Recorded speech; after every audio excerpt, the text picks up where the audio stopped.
In an interview I listened to of Jason Baxter, he said that our Christianity should have a little wildness to it. He said if all you do in your church is kind of follow a tame code, well then something vital is missing. Now Jason Baxter, he lives in Wyoming, and he says that Wyoming is wild. But it's wild in the way that a desert is wild. It's big, and it's empty, and it's silent, and it calls on you to pull from resources that you did not know that you had. It's a desert, and the desert is kind of a perfect metaphor for meeting God, because it's the best place to meet God. He says that our morality should flow from a vision of God's beauty. And after that vision, then we become good, and then we reach for righteousness. But he says the problem is that right now we live in an age of what he calls moralistic, therapeutic deism. And deism means that you may believe that God created the world, but now you feel like God is far away from you, and all you're left with is kind of a code to follow. And therapeutic means that you feel like if you follow this code, you feel good. It feels good to follow this code. But the problem with that is there's nothing surprising, nothing that disrupts you, no force from the outside that breaks into your world that is beyond your control.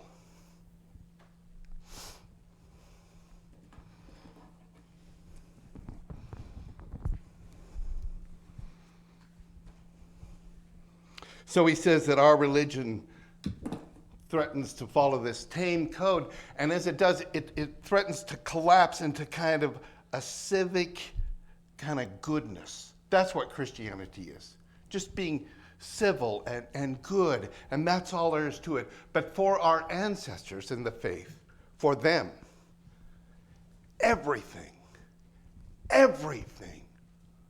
followed from a fomenting, powerful, wild vision of God. Baxter kind of likens himself to someone who goes down into the basement of the church. And there in the basement of the church, he roots around and he kind of finds these weird objects that we've forgotten about for a couple of hundred years. And he brings them up for temporary display because he says that right now it's the right time to do it. That secularism has kind of pushed Christianity so much that Christianity has said, well, what is our religion? If it's just this bland thing, who wants it? What could it be? What should it be? What was it in the past for our ancestors in the faith?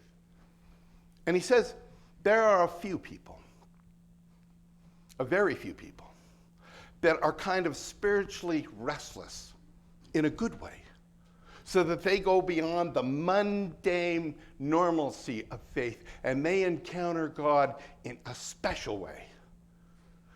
But he says that right now, those few individuals are very scant in our modern world. They were more numerous in the past. And why were they more numerous in the past? Well, why are they so scant today? You know, T.S. Eliot once said that we are distracted from our distractions by our distractions. And Baxter says there was actually a study made of young people, kind of this survey where they went to these young people the last couple of years and they talked to them and they asked them if they would be willing to shut off their cell phones for a week, turn them off and put them away for something like $15,000. And did you know a shocking number of them said no, they would not be willing to do that. We are distracted from our distractions by our distractions. Right now, he says that in the past, a few people went through a thing called the dark night of the soul. But right now, he says, it's like our whole age is going through this thing called the dark night of the soul, where faith in God is kind of receding. You know, in the past, there was so much faith in God, it kind of sloshed around your ankles. So much so that 400 years ago, people could not imagine living their lives without believing in God. But that kind of faith is kind of receding now, isn't it? So if you're going to believe in God, it's a much harder thing to do. It takes some courage. It takes some standing up. And who was it? Flannery O'Connor said that, you know, people kind of believe that your faith is kind of like an electric blanket. You put it on and it's comforting, it feels good, right? But she said that's not faith at all. Faith is what? Faith is a cross. That's what it is. Much harder than you think. And today, that is truer than ever.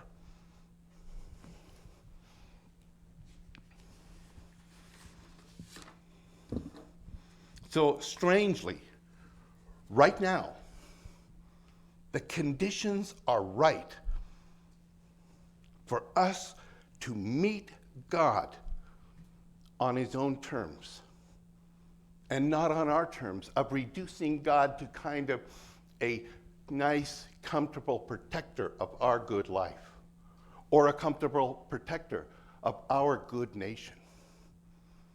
He says that in the desert, there are conditions out there that you kind of conform to. And if you lose those conditions, you lose something valuable. You lose the wildness of God and the beauty of God and the shocking majesty of God. So much so that you kind of turn God into what? A kind of giant vending machine where you know that God wants you to be good, and if you're good, God gives you the things you want. But that's not our faith, is it? Baxter tells this part in this story about this boy, and he's talking to his dad. And he says, "Dad, we're the good guys, right?" And his dad said, "That's right. We're the good guys."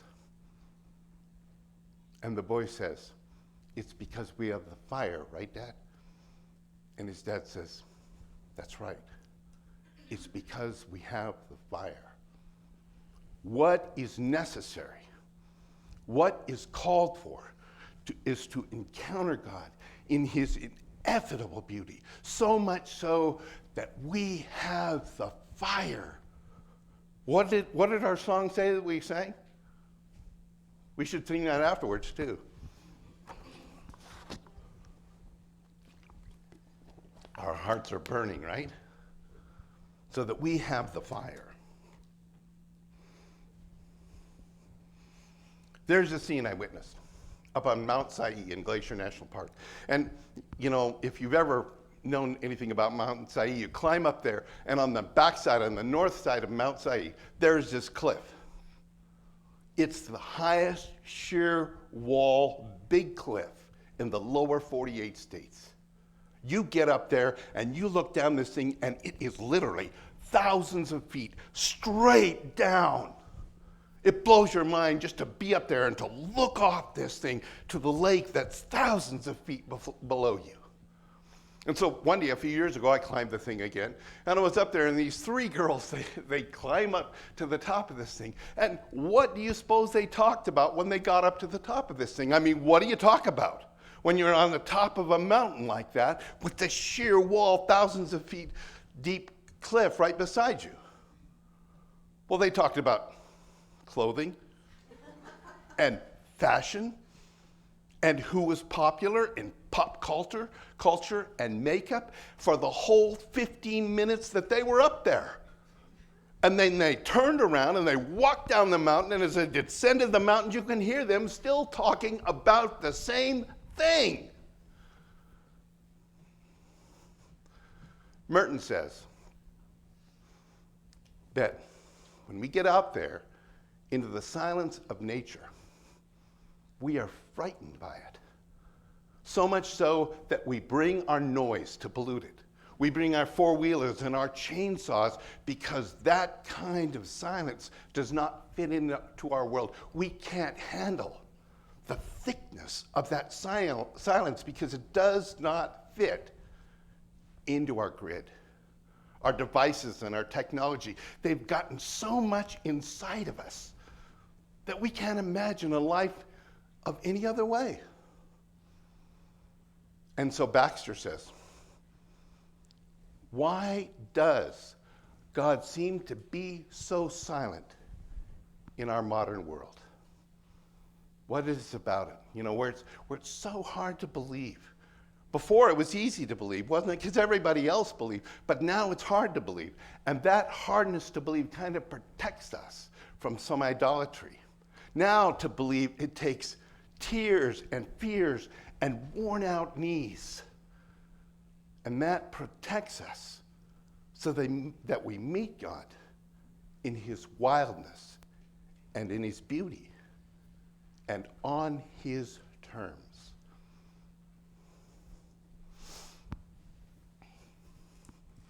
There's this scene in Ezekiel chapter 1.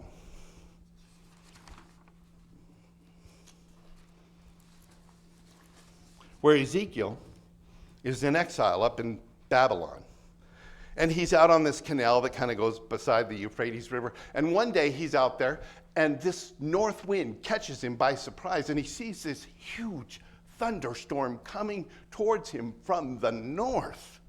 Not the south, where his homeland is from, but from the north. And this thunderstorm, as he looks at it, has lightning kind of flashing back and forth within it. And I'll tell you what, I was in South Dakota one time, and I was driving along the highway there, and there was a thunderstorm about 10 miles away from me along this ridge of clouds. And there was not one moment where the lightning was not flashing in that thunderstorm. I'd never seen anything like it. Not one moment where those clouds were not lit up by lightning.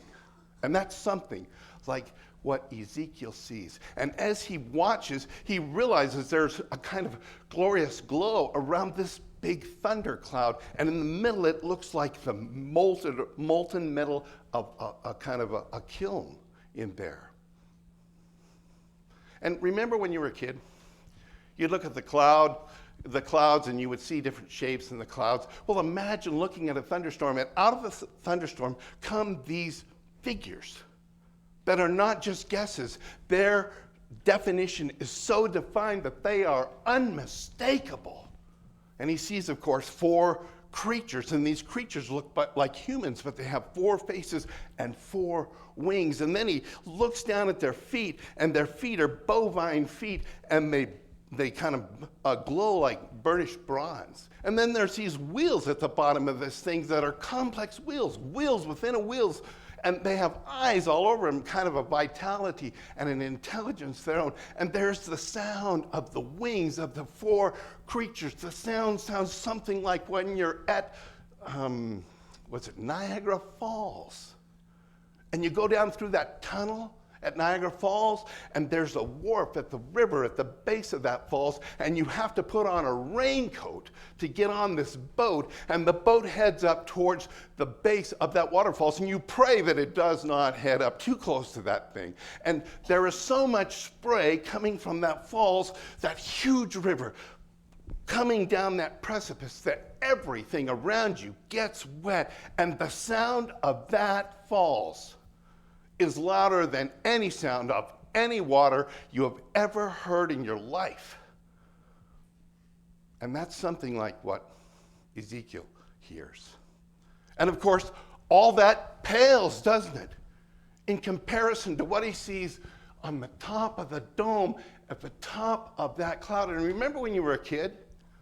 You'd lay out on the grass and you'd look up at the thunderhead, and you'd look up at the dome at the top of it, and it just blow your mind how far up that thing was. And Ezekiel, he looks up at the dome, and there's something on top of the dome of the thunderstorm, and it's a throne, and it's the most glorious throne he's ever seen. And even that doesn't keep his attention, because there's a figure on the throne, right? And the figure is like radiant with this radiant kind of shining. And it seems to be enveloped in this flamey, glorious thing.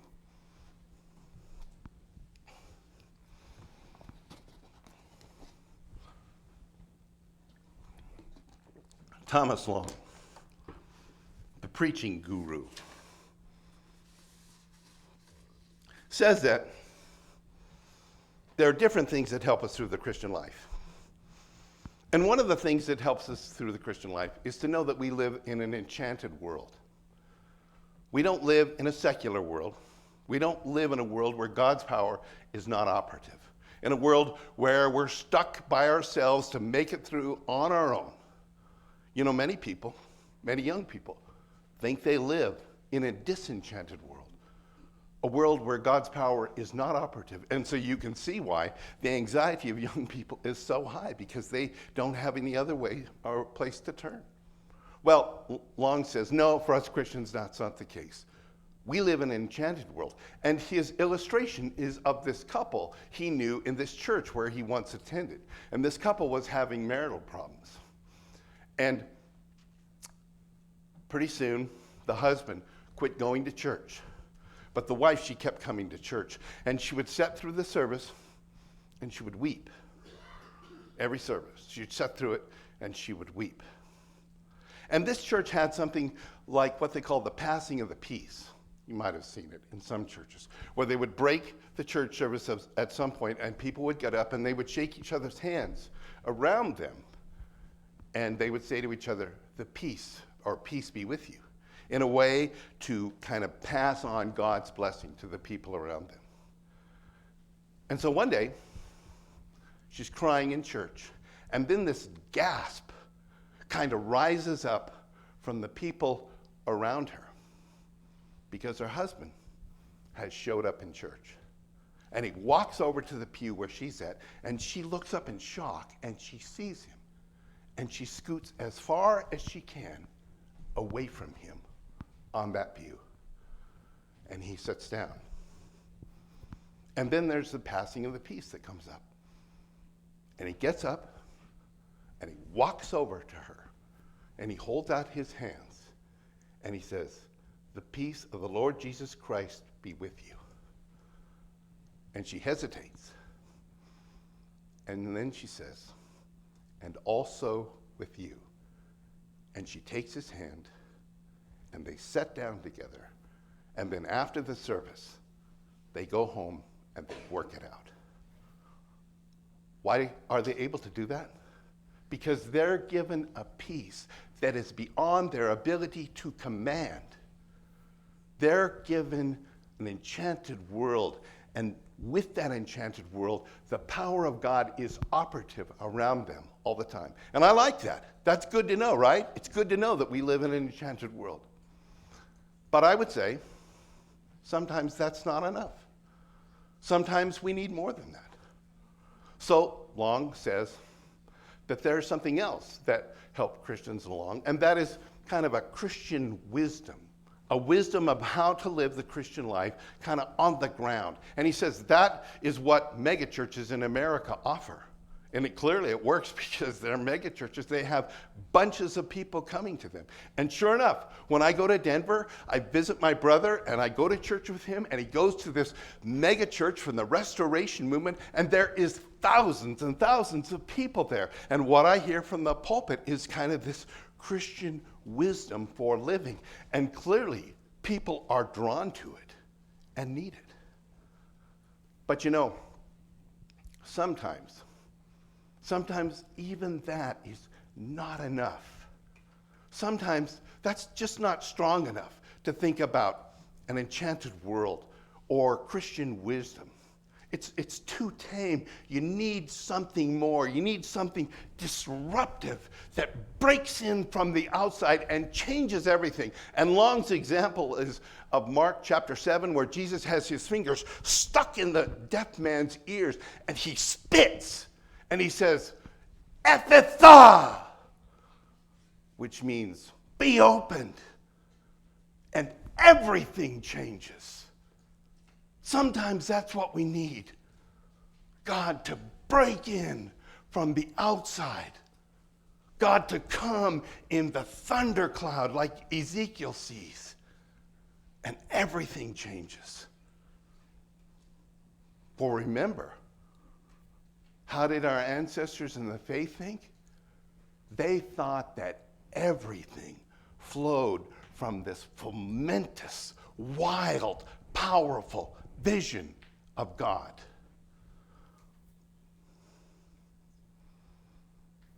Or maybe here's another way to look at it. Genesis 32. Jacob, right?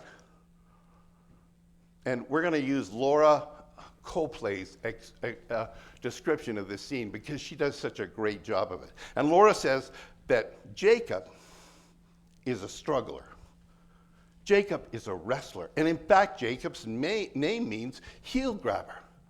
Can you imagine that? You're walking up these steps and somebody runs up behind you and grabs you by the heel and trips you up just so they can get past you. That's Jacob. He's a conniver, a cheater, a heel grabber. He's Jacob. And sure enough, it's always been that way for Jacob. When he was born, what was he doing? Grabbing the heel of his brother as he left the womb. And then later on, he connives to wrestle his brother out of his birthright, and he has to run because of it. And he ends up in a far country, and what does he do in that far land? He wrestles some more. He wrestles Laban for flocks and wives and herds because Jacob thinks, how do I get ahead in life? What do I do to get ahead in life? I use my wiles, my wits, my heel-grabbing ways.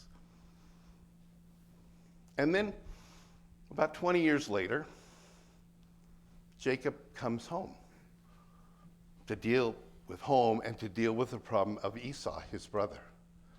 And sure enough, when he hits the land, word comes to him that Esau is coming to meet him, and he has 400 people with him, 400 men. And Jacob panics, and he doesn't know what to do, so he connives to do everything he can to try to solve the situation. And finally, the night before Jacob is to meet his brother, he's at the Jabbok River. And this Jabbok River, the name in Hebrew actually means something or sounds something like wrestling. And he's at the Jabbok River, and he sends his family and all his possessions over the river. And he's on this side of the river, and he's alone. And the sun falls, and it's dark. And he's agitated, and he's pacing around as he thinks about his situation. And then finally, he stops, and he sits on a rock to be still and to think and to pray. And then all of a sudden, out of the darkness comes this shadowy figure and leaps toward him and grabs him and slams him to the ground. And Jacob hollers out, and he fights back as best as he can. And this figure, he feels him grabbing and pulling and clawing. And he hollers, and he uses every bit of ability he can to combat this figure, so that all night long there is the grunting and the sweat and the muscle-to-muscle contact that just goes on and on between Jacob and this figure. Until finally, somehow, Jacob gets this takedown move on his figure, and a move that this other guy can't get away from, and the other guy cries out, and it's a takedown move, and he knows it, and he knows he's won, and he's finally got him. And at that moment, what happens? He feels the feather touch of that other figure's finger across his hip, and this pain explodes into Jacob. So much so that he's, wow, what is going on? And he realizes at that moment that he is not wrestling a normal figure or individual, is he? He realizes there's something special about this person because his hip is dislocated. That leg, that powerful leg you use for wrestling, all that's gone. It's all gone in a moment through just a feather touch of this person. And so he realizes whoever he's wrestling someone who could have incinerated him in a moment. And it's funny, you know what happens here? Before, Jacob wanted to get rid of this assailant. He wanted to get him away from him. And now what does he do? He holds on to him for dear life. And the figure says, let go of me, for it's daybreak. And Jacob winces in pain and holds on even tighter. And he says, not until you bless me. And so the figure says, what is your name? Well, what is Jacob's name? And what does it mean? His name is kind of an embarrassment, isn't it? A conniver, a cheater, a heel grabber. My name is Jacob. And then out there in the wild, wrestling with the wildness of God, he hears the most important words of his life. Genesis 32:28. You shall no longer be called Jacob, but you shall be Israel. For you have struggled with God and with man and have prevailed. See, Jacob is declared the victor. He struggled with God and man, and he's prevailed. And so he is given a blessing and a new name and a new identity.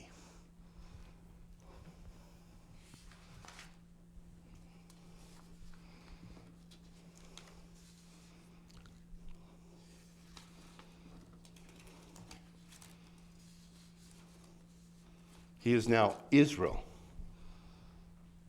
And he struggles to his feet.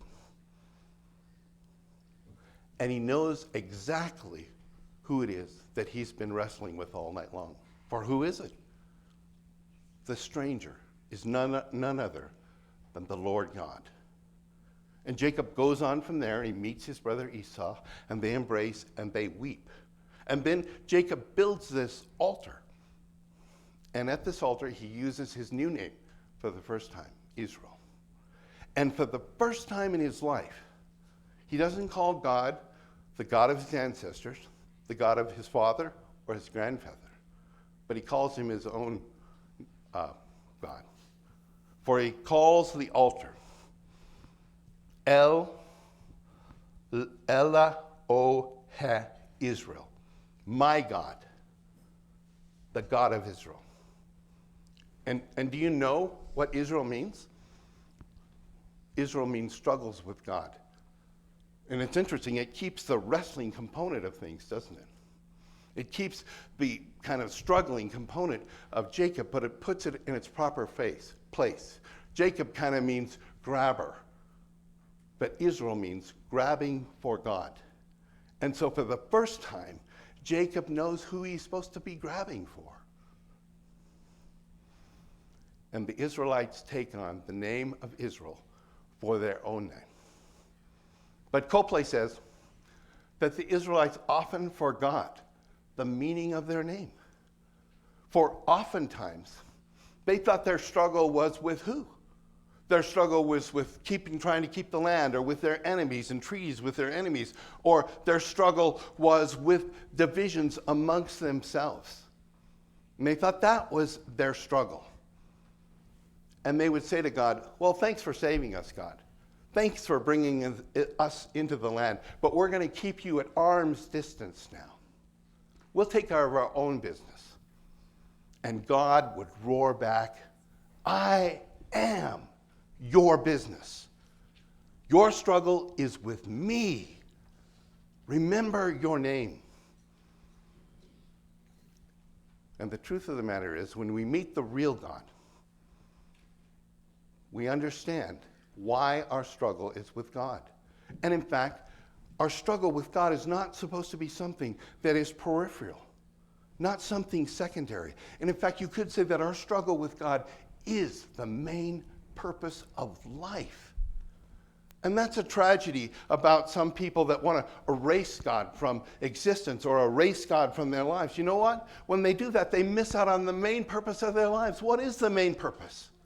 To struggle with God. And the struggle is not supposed to be at arm's length or far away. It's supposed to be up close and personal, like it was with Jacob. because something important happens in the middle of that up close and personal struggle. Jacob's struggle was in your face, frightening, in the dark. But it was in that place, in the dark, in that up close and personal struggle with God, that he was saved. For he says after that, I have seen God face to face, and my life is saved. Not just preserved, but saved. To see God up close and personal like that, to see him face to face, that can hurt. That can be hard. You think of Paul, right? He's on the road to Damascus. He looks up, he sees the risen Lord. It blinds him, and he's promised future suffering. Or Peter, he's on the shore of the Sea of Galilee, and he is out on a boat with Jesus, and he realizes who Jesus is. He calls him my Lord and my God. And he says, go away from me, Lord, because I am a sinful man. But it is at those very places where they're saved, where they receive a new name and a new calling in life. It's at that place where our struggle with God is up close and personal, where we find our salvation, for we realize that God is for real and that this God is for us. Amen.